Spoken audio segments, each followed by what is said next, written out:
So tuan-tuan, untuk video kali ini ialah video berkenaan dengan peternakan aquaculture ikan dan udang galah air tawar.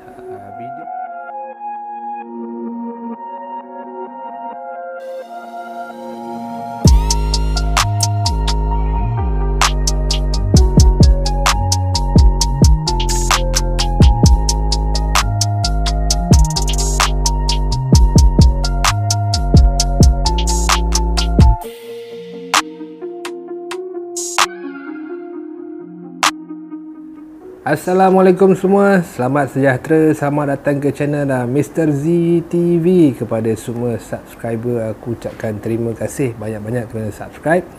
Dan juga kepada mana yang baru datang sehingga ke channel aku ni, aku ucapkan selamat datang. Dan consider untuk like, subscribe dan share kalau korang rasa konten dan video dalam channel aku ni korang suka tengok dan dapat memberi manfaat kepada yang lain. Video sebelum ni aku ada ceritakan macam mana tuan-tuan nak cari kawasan untuk memulakan peternakan ikan dan juga udang galah. Dan video kali ni topik nombor 2 iaitu pembikinan kolam. Ada 7 langkah yang tuan-tuan kena consider semasa pembikinan kolam.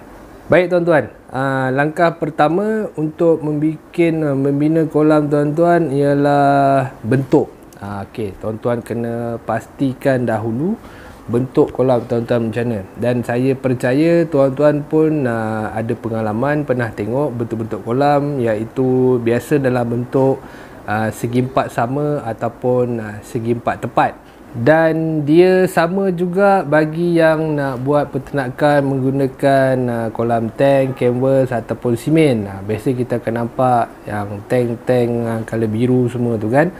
Bentuk dia pun adalah bentuk segi empat sama, segi empat tepat ataupun ada yang bulat, dalam bentuk bulat. Langkah kedua dalam pembikinan kolam, tajuk pembikinan kolam ialah saiz kolam. Okey, saiz kolam ni penting. Saiz kolam ni penting sebab dia akan melibatkan stocking density benih ikan ataupun benih udang tuan-tuan. Okey, topik stocking density ni saya akan cerita dalam tajuk yang lain.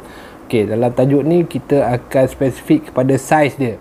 Okey, berapa luas kawasan tu, sama ada besar atau kecil. Okey, saya lebih suka mengambil unit meter persegi untuk luas kawasan. Sebab apa? Dia melibatkan stocking density benih udang. Sebab untuk mengira berapa banyak benih yang patut masuk ke dalam kolam tuan-tuan, dia ada formula, iaitu meter square. Okey, 1 meter square berapa ekor untuk udang galah. Untuk ikan kita akan pergi sama ada meter square ataupun meter cube. Cadangan saya kepada mana-mana yang baru nak memulakan peternakan aquaculture, kita tidak perlu membina kolam yang terlampau besar. Besar maksudnya dalam luas 1 ekar dalam 4000 meter square ataupun setengah ekar 2000 meter square. Itu agak besar untuk tuan-tuan handle. Mengikut pengalaman saya, bagi yang baru nak mula, 1000 meter square, 800 ke 1000 meter square ialah yang paling ideal. Sebab apa? Dia mudah jaga. Kenapa saya cakap mudah jaga? Manpower pun tidak memerlukan banyak orang bila nak harvest. Dan juga paling mudah untuk semasa kita memberi makanan. Okey, kenapa saya cakap mudah beri makanan? Untuk pengetahuan tuan-tuan, pemberian makanan untuk udang galah dia berbeza dengan ikan, cara memberi makan. Okey, ikan macam mana tuan-tuan tahu, untuk bagi makan kita akan tabur dekat satu tempat dan ikan tu akan datang makan. Okey, berbeza pula dengan udang galah. Udang galah ni sifat dia bottom dweller, dia bermain dasar. Jadi kita tak nampak udang tu dekat mana, kita tak tahu. Kita tengok dekat kolam pun kita tak tahu dia duduk mana. Jadi kita kena tabur, bagi makan kita kena tabur sekeliling kolam. Okey, tuan-tuan imagine jika tuan-tuan punya kolam seluas 1 ekar. 1 ekar, maknanya tuan-tuan kena pusing keliling kolam tu. 1 ekar, itu baru 1 kolam. Kalau tuan-tuan ada 10 kolam, memang tuan-tuan kena naik motor lah. naik motor ke apa sajalah untuk keliling kolam tu semua. Okey, saya punya pengalaman, saya pernah buat kolam seluas 1 ekar dan sampai satu tahap saya kena buat sampan dalam kolam tu sebab kita nak bagi makan sekata sekeliling kolam. Jadi maknanya kolam tidak perlulah terlampau besar dan saiz yang saya recommend untuk tuan-tuan mulakan kolam, untuk buat kolam ialah dalam lingkungan 800 meter persegi sehingga 1000 meter persegi. Okey, maknanya saiz lebih kurang dalam 20 kali 40 ataupun 20 kali 50 meter square. So untuk mereka yang menggunakan kolam canvas, kolam tank ataupun kolam simen, okey, saiz ni macam tuan-tuan biasa nampak, tank yang biasa color biru tu kan, saiz dia sama ada 3 kali 6, 4 kali 8 ataupun 6 kali 12, bergantung. Ada juga yang bulat. Yang bulat ni dia go by liter, berapa liter air dalam tank tu, 1500, ada yang sampai 3000. Okey, kenapa saiz ni penting?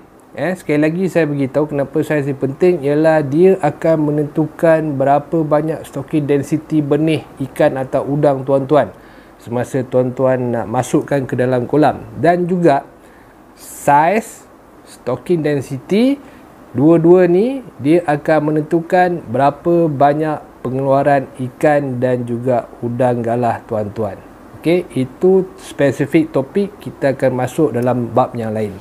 Baik tuan-tuan, untuk kedalaman kolam pula, biasanya untuk kolam tanah ketinggian kolam ialah 6 kaki dan juga air lingkungan 4 kaki. Okey, ada sedikit gap antara ban dan juga air.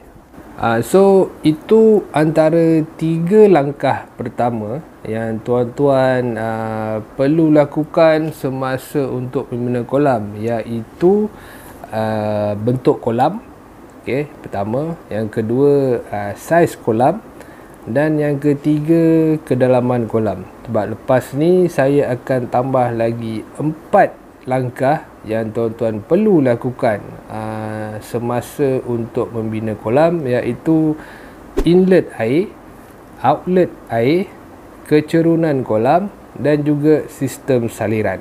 Alright, kita jumpa lagi dalam topik yang lain untuk sharing dan juga perkongsian pengalaman saya dalam bidang peternakan udang galah kepada tuan-tuan, supaya dapat membantu kepada mana mereka yang baru nak memulakan peternakan ikan dan juga udang galah.